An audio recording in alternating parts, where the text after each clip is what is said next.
Hi అండి. జమ్మలమడుగు నుంచి ముత్యాల జయశ్రీ గారు ఈ చెట్లు కొనుక్కుంది. వాళ్ళ నాన్న పుట్టినరోజు అంట శ్రీధర్ గారిది. పుట్టినరోజు శుభాకాంక్షలు అండి శ్రీధర్ గారు.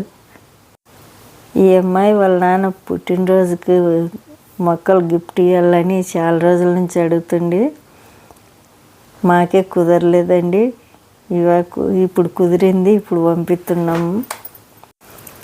ఫ్రీగా మొక్కలు ఇస్తామని వింటాం కదండి, అట్లా ఇవ్వలేకపోయినాము. ఇట్లా మొక్కలు కొనుక్కునే వాళ్ళకు ఇట్లనే హెల్ప్ చేస్తూ ఉన్నాము. కొరియరు మీరు మొక్కలు కొనుక్కొని కొరియర్కు డబ్బులు పెట్టుకుంటామంటే అట్లా హెల్ప్ చేస్తామండి, మీకు అందేటట్లు మొక్కలు. ఇంకా ఫ్రీగా మొక్కలు కావాలనుకునే వాళ్ళకు మొక్కలు వచ్చేకి లేట్ అవుతుందండి. వచ్చినప్పుడు మేము మొక్కలు అందిగలుగుతాము. వీడియో నచ్చితే లైక్ కొట్టండి, కామెంట్ పెట్టండి.